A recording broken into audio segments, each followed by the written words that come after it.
بسم اللہ الرحمن الرحیم۔ ایام ازاں جہاں اپنے اندر غم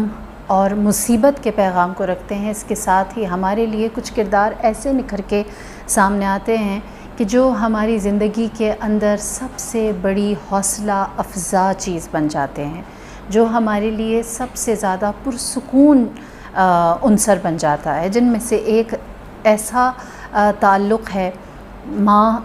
اور اولاد کا جو ہمیں کرب و بلا سے ملتا ہے۔ ہم سب جانتے ہیں کہ ایک انسان کے لیے جو دنیا میں سب سے زیادہ قیمتی چیز ہوتی ہے وہ ماں کے لیے اولاد ہے نا۔ اس کے سوا تو کچھ بھی نہیں ہو سکتا۔ ماں اور بچے کا رشتہ انمول ہے، لیکن کربلا میں ایسا سید الشہداء کی محبت کا یا اسلام اور ایمان کا یا یوں کہیں کہ خدا کی وحدانیت، رسول کی رسالت اور قرآن کی تعلیمات کا ایسا پیکر دیکھنے کو ملا کہ ماں اولاد کو اس ہستی کے اوپر قربان کرنے کے لیے تیار ہو گئی۔ ذات سید الشہداء ایسی تھی کہ جس نے بتایا کہ ماں اپنی ممتا سے بڑھ کر عظیم تر ہو جاتی ہے، اور اس طرح سے کہ سب جانتے ہیں شب عاشور تھی، سب اپنی موت کا یا اپنے لیے شہادت کا ترانہ پڑھ رہے تھے، اور ایسے میں وہ خواتین جن میں سے کچھ ایسی تھیں جن کے ساتھ ان کے شوہر یا ان کے سر کا تاج موجود تھے، کچھ خواتین ایسی تھیں کہ جن کے ساتھ سر کا تاج یا کہیں کہ سر کا سائیں موجود نہیں تھا، لیکن اس کے باوجود وہ ویسے ہی انہیں جذبہ شہادت سے سرشار کر رہی تھیں جیسے ایک مسلح عورت کرتی ہے۔ تاریخ گواہ ہے اس بات پر کہ مرد اس طرح سے زمزمہ کر رہے تھے جس طرح سے مکھیوں شہد کی مکھیوں کے چھتے سے آواز آتی ہے، اور دوسری جانب خواتین کا ماؤں کا زمزمہ یا ان کی مناجات یا ان کی دعا یا ان کی کربلا کی تیاری کیا تھی؟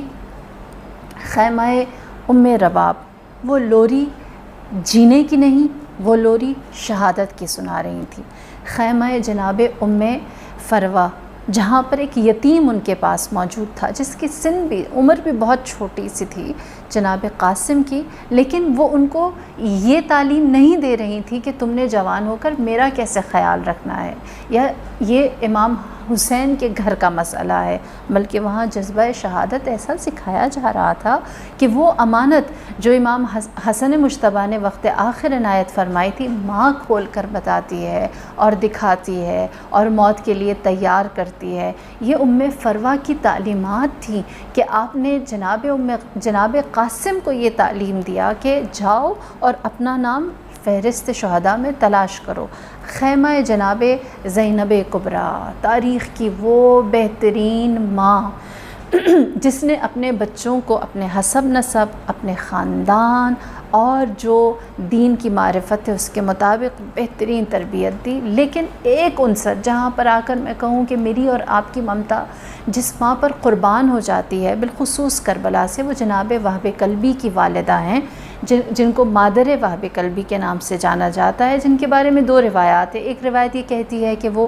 مسلمان تھے، دوسری روایت میں کہ تازہ مسلم تھے، مسیحی تھے اس سے پہلے۔ ممتا کیسے حسین پر قربان ہوئی، ایک ماں نے کیا مثال قائم کی، بہترین صفات جو مقصدیت کے ساتھ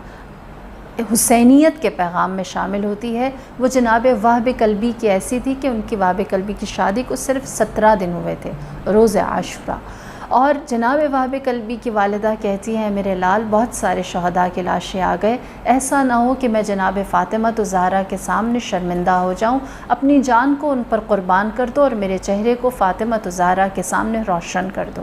اتنا کہنا تھا کہ جناب وہب کلبی اپنے خیمے سے نکلے، گھوڑے پر سوار ہوئے، میدان کی جانب جانے لگے تو نوبیاہی دلہن جناب وہب کلبی کی جو زوجہ ہیں انہوں نے راستہ روکا اور سوال کیا اور کہا کہ تم جس راستے پر جا رہے ہو وہ حقیقتاً ایک ایسا اژدہا ہے جس نے اپنا منہ کھولا ہوا ہے، اور تم اس کے اندر داخل ہو جاؤ گے اور میرے لیے کیا رہ جائے گا اس ویران میں، اس ریگستان میں؟ تنہائی اور غربت کے سوا کچھ بھی نہیں۔ جناب وہب کلبی نے جب یہ سنا تو آپ ایک لحظے کے لیے رکے، آپ کی والدہ آگے آئیں اور فرمایا کہ اے میرے لال مجھے جناب فاطمہ الزہرا کے سامنے سرخرو کرنا۔ وہب کلبی نے اپنی زوجہ کی جانب جب رخ کیا تو آپ نے فرمایا اے وہب آپ کی زوجہ نے کہا اے وہب قلبی میں جانتی ہوں تم میدان کی جانب جاؤ گے تو تمہیں رسول خدا کی شفاعت ملے گی، حوض کوثر سے تمہیں سیراب کیا جائے گا، حور و غلمان تمہاری خدمت کے لیے آئیں گے اور میرے لیے کچھ بھی نہ ہوگا سوائے اس دنیا کی آزمائش کے۔ اگر تم مجھے یہ وعدہ دیتے ہو کہ جو تمہارے نصیب میں بعد شہادت ہوگا اس میں میرے لیے بھی شراکت یا حصہ ہوگا تو میں تمہیں خدا پر قربان کرنے کے لیے تیار ہوں۔ جناب وہب قلبی نے جواب دیا کہ اس چیز کا وعدہ سوائے جنت کے شہزادے کے امام حسین علیہ السلام کے اور کوئی نہیں دے سکتا، لہٰذا یہ 17 دن پہلے جو عقد میں ازدواج میں جڑے تھے، نو بیاہ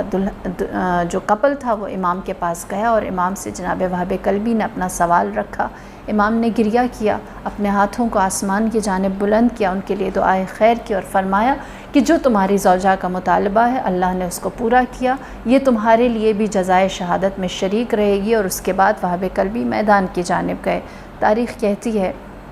کہ جب جناب وہب قلبی میدان میں گئے ہیں اور وہ گھوڑے سے زمین پر آئے زخموں کی تاب نہ لاتے ہوئے تو آپ کی وہ زوجہ آپ کے گرد چکر لگانے لگی، میدان کے اندر داخل ہو گئی اور کہنے لگی کہ اے وہب قلبی جب تک تیرے اندر رمق جان باقی ہے اپنی جان کو خدا پر قربان کر دے۔